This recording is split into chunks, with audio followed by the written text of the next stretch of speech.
দর্শক আমন্ত্রণ আজকে চট্টগ্রামের শুরুতেই জানিয়ে দেব শিরোনামগুলো। অবশেষে ৩ সহযোগী সহ ধরা পড়েছে চট্টগ্রামের শীর্ষ সন্ত্রাসী ডেভিড ইমন। বেনাপোল দিয়ে ভারতে পালানোর চেষ্টা, ইন্টারনেট অফিসে হামলার ঘটনায় আলোচিত হয় ইমনের নাম। নামক একটি জায়গা থেকে আমাদের ডিবি পুলিশের 4টি চৌকস দল এবং থানা পুলিশের সমন্বয়ে আমরা চেকপোস্ট করে তাকে তার 3 সহযোগী সহ আমরা তাদেরকে গ্রেপ্তার করতে সক্ষম হই। বন্দরনগরীর নামি দামি রেস্তোরাঁয় ভোক্তার অভিযান, হান্ডির স্যুপে মিলল তেলাপোকা, খাবারে ভেজাল উপকরণ, লাখ টাকা জরিমানা। ওনাদের কাছ থেকে আসলে এইরকম পরিবেশ বা এই ধরনের জিনিসগুলো আসলে এক্সপেক্টেড না, কারণ হান্ডি তো একটা বেশ নামকরা ব্র্যান্ড। বন্দরনগরীর 8টি জোনকে ডেঙ্গুর হটস্পট চিহ্নিত করেছে স্বাস্থ্য বিভাগ। উপসর্গ দেখা দিলে অবহেলা না করার পরামর্শ। এই ধরনের সিমটমগুলো যদি দেখা যায়, পেটে ব্যথা, ভমিটিং, খুব দুর্বল, এই ধরনের থাকলে অবশ্যই নিকটস্থ হাসপাতালে যেতে হবে এবং এটা ভর্তি লাগবে।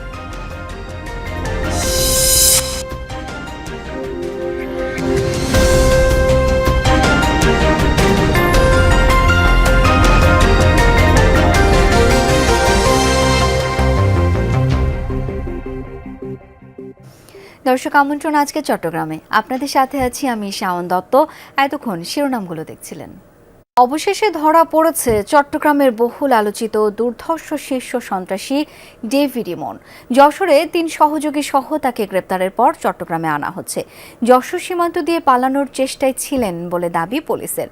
একাধিক হত্যা মামলার আসামি ডেভিড ইমন সম্প্রতি চাঁদার দাবিতে ব্যবসা প্রতিষ্ঠানে হামলা ও শিল্পপতির বাসায় গুলিবর্ষণ করে আলোচিত হন।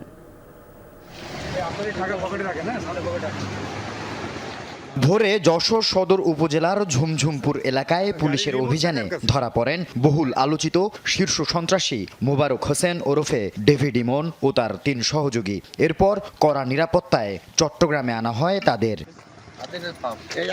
পুলিশের দাবি, বেনাপোল সীমান্ত দিয়ে ভারতে পালানোর চেষ্টায় ছিলেন ইমন ও তার সহযোগীরা। গতকাল রাত 3টার পরে আমাদের যশোর কোতোয়ালি থানার ঝুমঝুমপুর নামক একটি জায়গা থেকে আমাদের ডিবি পুলিশের 4টি চৌকস দল এবং থানা পুলিশের সমন্বয়ে আমরা চেকপোস্ট করে তাকে তার 3 সহযোগী সহ আমরা তাদেরকে গ্রেপ্তার করতে সক্ষম হই। 2025 সালে চট্টগ্রামের বাকলিয়ায় জোড়া খুন ও পতেঙ্গা সমুদ্র সৈকতে শীর্ষ সন্ত্রাসী ঢাকাই আকবরকে হত্যা মামলা সহ অন্তত 9টি মামলার আসামি ডেভিড ইমন। বিদেশে পলাতক আলোচিত টপ টেরর সাজ্জাদ আলী খানের হয়ে চট্টগ্রামে অপরাধ কর্মকাণ্ডে নেতৃত্ব দেয়া 3 প্রধান ব্যক্তির একজন ডেভিড ইমন। অপর 2 জন রায়হান ও ছোট সাজ্জাদ কারাগারে। রায়হানকে ধরতে নোয়াখালীতে অভিযান চালালেও সে পালিয়ে যেতে সক্ষম হয়। তার যে গতিপথ ছিল তাতে আমরা অনুমান করি সে যশোর থেকে ভারতের উদ্দেশ্যে যাচ্ছিল। প্রতিমধ্যে তাকে আটক করা। আইন শৃঙ্খলা বাহিনী, পুলিশ বাহিনীর সক্ষমতা অনেক বেশি। তাদের এই ধরনের ধোঁকা বা তাদের এই ধরনের কোনো কিছুই আমাদের বিভ্রান্ত করে না। আমরা কিন্তু তাকে সঠিকভাবেই খুঁজে বের করে ফেলি। কোটি টাকা চাঁদা না দেয়ায় সম্প্রতি চট্টগ্রামের বাকলিয়ায় ডিডিএন নামে ইন্টারনেট সেবাদানকারী প্রতিষ্ঠানে তাণ্ডব চালায় ডেভিড ইমনের সহযোগীরা। ফাঁস হয় এই সন্ত্রাসীর ফোনালাপ। এর আগে চাঁদা না পেয়ে গার্মেন্টস ব্যবসায়ীর বাসা লক্ষ্য করে গুলি বর্ষণের ঘটনায়ও ডেভিড ইমনের নাম উঠে আসে। আল আমিন শিকদার, যমুনা নিউজ, চট্টগ্রাম। উপরে চাকচিক্য, ভেতরে ভেজাল। চট্টগ্রামের সব রেস্টুরেন্টের চিত্র যেন এমনই। আজও চট্টগ্রামের হান্ডি রেস্টুরেন্টে ভোক্তা অধিকার সংরক্ষণ অধিদপ্তরের অভিযানে মিলেছে ভয়াবহ চিত্র। স্যুপে তেলাপোকা, খাবারে ভেজাল উপকরণ, এসব অনিয়মের দায়ে রেস্টুরেন্টটিকে লাখ টাকা জরিমানা করে অভিযান টিম।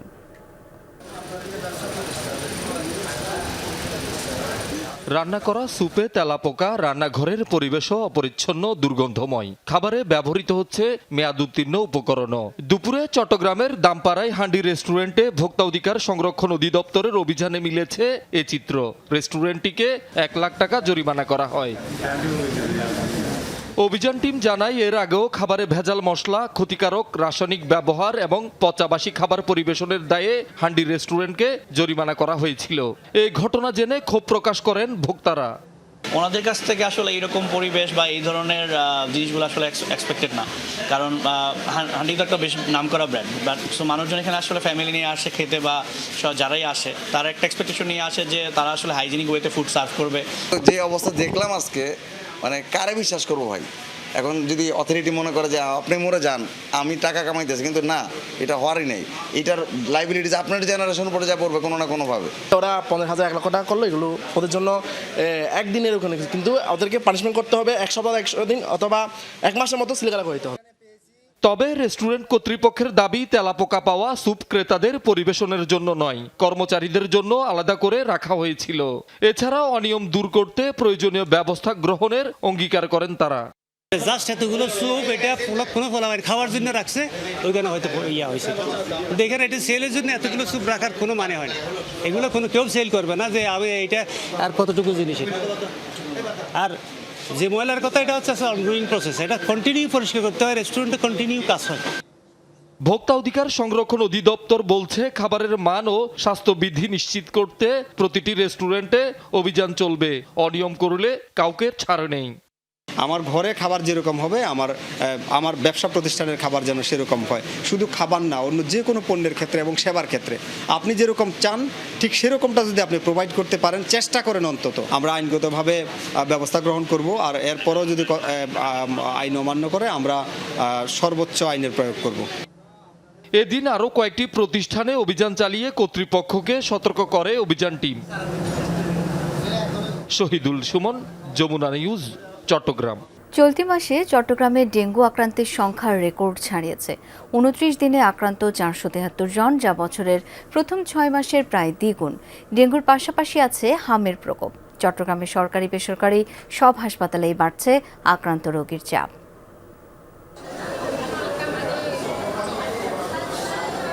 বান্দরবান বাস স্ট্যান্ড এলাকার বাসিন্দা শাহজাহান, পেশায় গাড়ি চালক। 1 সপ্তাহ ধরে জ্বর, শরীরে লালচে দানা, জয়েন্টে ব্যথা ও ডায়রিয়ায় আক্রান্ত। চট্টগ্রাম মেডিকেল কলেজ হাসপাতালে আনার পর পরীক্ষায় ধরা পড়ে ডেঙ্গু ও হাম দুটি রোগ। চেহারার থেকে পিছিয়ে অবস্থা খারাপ, জ্বর তো থামতেছে না, ডায়রিয়া, কাশি দুইটাই একসাথে পাইছে। ডেঙ্গু হয়েছে আর হামও। তার মতো অনেকে প্রতিদিন চট্টগ্রামের সরকারি বেসরকারি হাসপাতালে ভর্তি হচ্ছেন জ্বর, কাশি, শরীর ব্যথা, জয়েন্টে ব্যথা সহ নানা উপসর্গ নিয়ে, যাদের বেশিরভাগেরই শনাক্ত হচ্ছে ডেঙ্গু। সর্বশেষ 24 ঘন্টায়ও 20 জনের ডেঙ্গু ধরা পড়েছে। বৃষ্টির পর বেশিরভাগ ডেঙ্গু দেখা যাচ্ছে আর ম্যালেরিয়া দেখা যাচ্ছে। এখানে পেইন করছে আর সারা শরীর ব্যথা।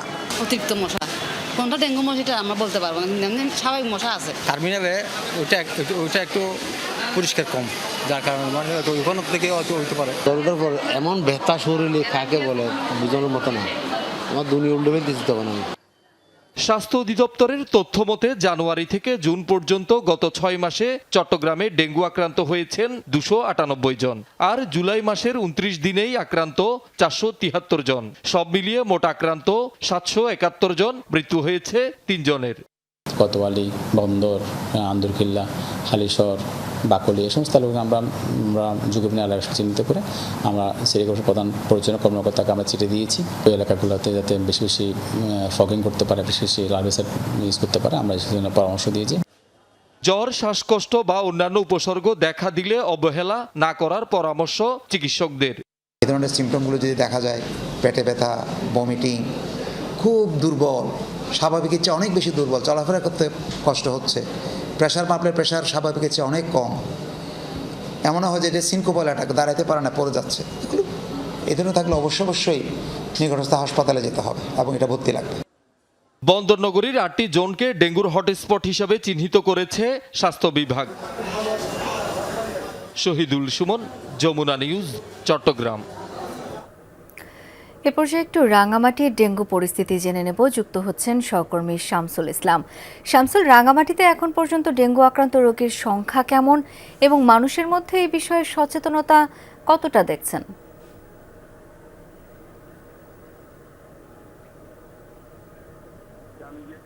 শাওন, আপনি জানেন যে গত কয়েকদিন ধরে যে রাঙ্গামাটিতে যে টানা যে বর্ষণ হয়েছে, এই টানা বৃষ্টিপাতের কারণে কিন্তু বিভিন্ন জায়গাতে যে দীর্ঘদিন ধরে যে পানি জমাট হয়ে রয়েছে, এই পানিগুলো জমাট হওয়ার কারণে কিন্তু বিভিন্ন জায়গাতে কিন্তু মশার যে প্রজনন সেগুলো বৃদ্ধি পাচ্ছে। সেজন্য স্বাস্থ্য বিভাগের পক্ষ থেকে কিন্তু এবং পৌরসভার পক্ষ থেকে কিন্তু এখানে রাঙ্গামাটি জেলার বিভিন্ন জায়গাতে কিন্তু ব্যাপক হারে প্রচারণা চালানো হচ্ছে, যাতে এই ডেঙ্গুর আক্রান্ত সংখ্যাটা রোধ করা যায়। সেজন্য যেসব এলাকাগুলো রয়েছে যেখানে পানিগুলো জমা রয়েছে, বিশেষ করে ছাদ এবং বিভিন্ন স্থানগুলোতে, সেসব ছাদের পানিগুলো যাতে 3 দিনের অধিক সময় যাতে এই পানিগুলো জমা থাকতে না পারে, সেজন্য সকলকে সচেতন হওয়ার জন্য সকলকে বিভিন্ন জায়গাতে মাইকিং করা হচ্ছে। পাশাপাশি আপনি জানেন যে রাঙ্গামাটি এই যে পাহাড়ি এলাকা, সেখানে হচ্ছে ডেঙ্গু পাশাপাশি কিন্তু এখানে ম্যালেরিয়ার প্রাদুর্ভাব সবচেয়ে বেশি। তবে ডেঙ্গু থেকে রক্ষা পাওয়ার জন্য রাঙ্গামাটি জেলা সদর সহ 10টি যে উপজেলা রয়েছে, 10টি উপজেলার বিভিন্ন স্বাস্থ্য কেন্দ্র যেগুলো রয়েছে, স্বাস্থ্য কেন্দ্রগুলোতে স্বাস্থ্য কর্মীরা কিন্তু প্রত্যেক উপজেলা, ইউনিয়ন এবং গ্রাম পর্যায়ে তারা প্রচারণা চালাচ্ছে, যাতে লোকজনকে সচেতন করা সম্ভব হয়, যাতে ডেঙ্গু এবং ম্যালেরিয়া থেকে যাতে রক্ষা পায়। সেজন্য এই সচেতনতার কারণে কিন্তু লোকজন দিনে দিন কিন্তু সচেতনতার দিকে এগাচ্ছে, যার ফলে কিন্তু অন্যান্য জায়গাতে যেমন ঢাকা শহর এবং চট্টগ্রাম শহরে যে হারে ডেঙ্গু রোগীর প্রাদুর্ভাব দেখা যাচ্ছে, সেই তুলনায় কিন্তু রাঙ্গামাটি এবং বিশেষ করে পার্বত্য চট্টগ্রামে ডেঙ্গু রোগীর সংখ্যাটা তুলনামূলক অনেক কম। আমরা খবর নিয়েছি স্বাস্থ্য বিভাগের কাছে, সেখানে স্বাস্থ্য বিভাগ থেকে যেটা জানানো হয়েছে, নিয়মিত কিন্তু এখানে ডেঙ্গু রোগী আসছে না, তবে বেশ কিছু রোগী এখানে জ্বর নিয়ে আসছে এবং তাদেরকে পরীক্ষা নিরীক্ষা করা হচ্ছে। এবং স্বাস্থ্য বিভাগ থেকে জানানো হচ্ছে, যাদের কন্টিনিউ যদি 1 দিন বা 2 দিন জ্বরে ভোগে, তাহলে তাদের অতি দ্রুত স্বাস্থ্য কেন্দ্রগুলোতে এসে তাদের যাতে রক্ত পরীক্ষা করে, যাতে ডেঙ্গু পরীক্ষা করে শনাক্ত করা হয় আর সে ডেঙ্গু আক্রান্ত হয়েছে কিনা। তবে এই পর্যন্ত রাঙ্গামাটিতে আজকে কোনো ডেঙ্গু রোগী নেই। গতকালকে এবং গত পরশুদিন 2-1 ডেঙ্গু রোগী ছিল, তারা সুস্থ হয়ে বাড়ি ফিরেছে। এই ছিল রাঙ্গামাটিতে। অনেক ধন্যবাদ আপনাকে। দর্শক, সংবাদের শুরুতেই আপনাদেরকে যেমনটি জানিয়েছি, চট্টগ্রামের বহুল আলোচিত শীর্ষ সন্ত্রাসী ডেভিড ইমন তার 3 সহযোগী সহ যশোর থেকে গ্রেপ্তার হয়েছেন এবং তাদেরকে চট্টগ্রামে আনা হচ্ছে। আমরা এই বিষয়ে আরেকটু আপডেট জেনে নিতে চাই। সহকর্মী জোবায়ের রিফাত এখন যুক্ত হচ্ছেন। রিফাত, ডেভিড ইমন গ্রেপ্তারের বিষয়ে সবশেষ আর কি তথ্য আছে আপনার কাছে, একটু জানতে চাই বিস্তারিত। শাওন, সবশেষ তথ্য বলে একটু আপনাকে জানাতে চাই যে চট্টগ্রাম জেলা পুলিশের অতিরিক্ত ডিআইজি ঘণ্টাখানেক আগেই কিন্তু সাংবাদিকদের সাথে আনুষ্ঠানিকভাবে কথা বলেছেন। তিনি যেমনটি বলছিলেন যে যেহেতু তাকে চট্টগ্রাম নিয়ে আসা হচ্ছে, কারণ তার অপরাধের যে স্বর্গরাজ্য সেটি কিন্তু চট্টগ্রাম জেলা এবং চট্টগ্রাম মহানগর নিয়ে ছিল। সেই যে প্রাচ্যের রাজত্ব সৃষ্টি করেছিল সেটি একেবারে ওপেন সিক্রেট বলা চলে, এবং জনমনে আতঙ্ক সৃষ্টি করার যে ব্যাপারটি সে কিন্তু শুরু থেকে শেষ পর্যন্ত সেটি করছিল। এবং চট্টগ্রামে স্বীকৃত যে সন্ত্রাসী গ্রুপগুলো রয়েছে সেগুলোর গডফাদার হিসেবে আসলে সে পরিচিত ছিল, এবং সে সরাসরি বড় সাজ্জেদের অধীনে কাজ করছিল বলে আমরা পুলিশের বরাত দিয়ে আসলে নানা সময় জানতে পেরেছি। এবং সবশেষ খুব সম্প্রতি আসলে একটি ইন্টারনেট সরবরাহকারী প্রতিষ্ঠানে আসলে ব্যাপক যে ভাঙচুর চালানো হয়েছে এবং সেই ঘটনায় মামলা হওয়া এবং পরবর্তীতে তার যে অনুসারী বা সহযোগী যারা রয়েছে তারা পুলিশের হাতে, গোয়েন্দা পুলিশের হাতে আসলে নানা সময় অ্যারেস্ট হওয়া, এবং এক্ষেত্রে আসলে তার অসংখ্য সহযোগী এই যে গত 2 বছর ধরে ডেভিড ইমন 15টি মামলার আসামি হয়েছেন, সরাসরি আসলে কিলিং মিশনে সে অংশ নিয়েছে অথবা সে হত্যাযজ্ঞে আসলে এই যে পরামর্শ অথবা সহযোগিতা সে করেছে, এবং সরাসরি চাঁদার দাবিতে সে ওভার দি ফোনে আসলে পুলিশ কর্মকর্তাদের নাম মেনশন করে আসলে যার কাছ থেকে সে চাঁদা দাবি করছে সেসব বিষয়ে সে। জোবায়ের রিফাত, অনেক ধন্যবাদ এই মুহূর্তের আপডেট জানানোর জন্য। দর্শক, এই মুহূর্তে পররাষ্ট্রমন্ত্রী কথা বলছেন, আমরা সরাসরি চলে যাচ্ছি তার বক্তব্যে। বাংলাদেশের সঙ্গে তো একটা দেশের না, বহু দেশের সম্পর্ক আছে। এইটা তো স্ত্রী এবং সতীনের মধ্যে মারামারি নয় ভাই।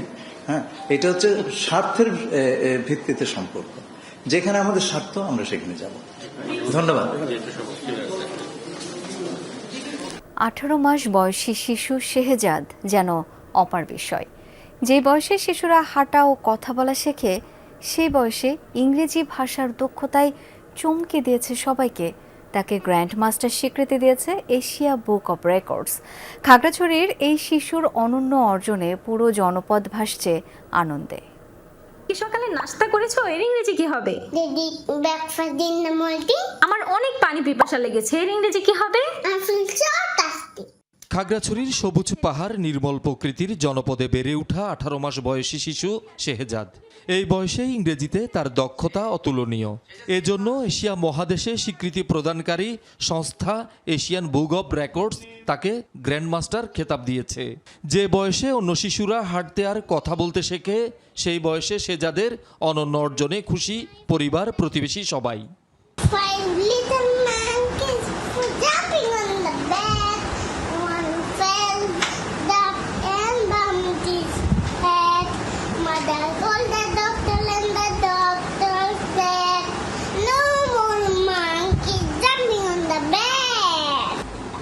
শেহজাদের বাবা পেশায় একজন ফ্রিল্যান্সার। খাগড়াছড়ি জেলা সদরের মাইনি ভ্যালি সংলগ্ন ভাড়া বাসায় বসবাস। সন্তানের সাফল্যে আনন্দ আর গর্বে ভাসছেন বাবা মা। 17 মাস বয়সে এশিয়ান বুক অব রেকর্ডসে অংশ নিতে 7টি ভিডিও জমা দিয়েছিলেন তারা। তাদের বিশ্বাস, সঠিক পরিচর্যার সুযোগ পেলে পাহাড়ের এই ছোট্ট শিশু একদিন বিশ্বমঞ্চে বাংলাদেশের মুখ উজ্জ্বল করবে। 6 মাস বয়স থেকে ওকে আমরা নিজেরাও ইংরেজিতে কথা বলতাম এবং ওকে যাই বলতাম আমরা ইংরেজিতে বলতাম, কিন্তু ও কিছু বুঝতো না। এভাবে বলতে বলতে বলতে একটা সময় যখন ও আস্তে আস্তে বলা শুরু করলো, পাপা, মামা, এই কথাগুলো আমরা এখন ইংরেজিতে বলা শুরু করলাম। করতে করতে আস্তে আস্তে ও ইংরেজিটা ধরে ফেলছে। আমরা চাচ্ছি ও ফিউচারে পড়াশোনাটাও ইংরেজি নিয়ে করুক, এইটুকুই আপাতত স্বপ্ন। আর অবশ্যই ফিউচারে যদি ভালো এরকম আরও কিছু কম্পিটিশনের আমরা খোঁজ পাই, আমরা অবশ্যই ওইটাতে আমাদের বেবিকে অ্যাটেন্ড করাবো। আমি খুব খুশি, আমি এটা নিজেই করব। শেহজাদের অনন্য অর্জনে পাহাড়ি জনপদের অন্যান্য শিশুরাও অনুপ্রাণিত হবে বলছেন স্থানীয়রা। আমার পাশেই সে আমাকে ভালোভাবে ইংলিশ বলতেছে, যে আসলে সচরাচর চোখে দেখা যায় না। তো ব্যতিক্রমী এই বাচ্চাটাকে দেখে আমি খুব আনন্দিত এবং প্রত্যাশা রাখি যে যারা মা বাবারা আছেন এমনভাবেই বাচ্চাদেরকে গড়ে তুলবেন। Can you tell me the largest word? Yes. Tell me. Shahidul Suman, Jamuna news. Good job. বিভিন্ন সময় দুর্ঘটনা এবং অসুস্থতায় মারা যাওয়া 12 জন পরিবহন শ্রমিকের পরিবারকে অর্থ সহায়তা দিয়েছে চট্টগ্রাম জেলা ট্রাক ও কাভার্ড ভ্যান শ্রমিক ইউনিয়ন। বন্দর এলাকায় সংগঠন কার্যালয়ে এসব চেক বিতরণ করেন সংসদ সদস্য এবং সড়ক পরিবহন মালিক শ্রমিক ঐক্য পরিষদের প্রধান সমন্বয়ক শামসুর রহমান শিমুল বিশ্বাস। পরিবহন শ্রমিকদের জীবনমান উন্নয়নে পদক্ষেপ গ্রহণ এবং তাদের দাবি পূরণে সরকারের প্রতি আহ্বান জানান তিনি। এ সময় সংসদ সদস্য ইরশাদুল্লাহ এবং পরিবহন শ্রমিক নেতারা উপস্থিত ছিলেন। তৃণমূল পর্যায়ে ক্রীড়া চর্চা ছড়িয়ে দিতে চট্টগ্রামের সাতকানিয়ায় যাত্রা শুরু করলো নতুন সংগঠন। সকালে দেওদিঘি KM উচ্চ বিদ্যালয় প্রাঙ্গণে 8 প্রজাতির বৃক্ষরোপণ কর্মসূচির মধ্য দিয়ে ডমিনেটর্স সাতকানিয়া স্পোর্টিং ক্লাবের আনুষ্ঠানিক কার্যক্রম শুরু হয়। খেলাধুলার পাশাপাশি বিভিন্ন সামাজিক উন্নয়নমূলক কার্যক্রমে অংশগ্রহণ করার পরিকল্পনার কথা তুলে ধরেন ক্লাবের উদ্যোক্তারা। আর এই ছিল আজকে চট্টগ্রামের আয়োজনে। ধন্যবাদ এতক্ষণ সাথে থাকার জন্য।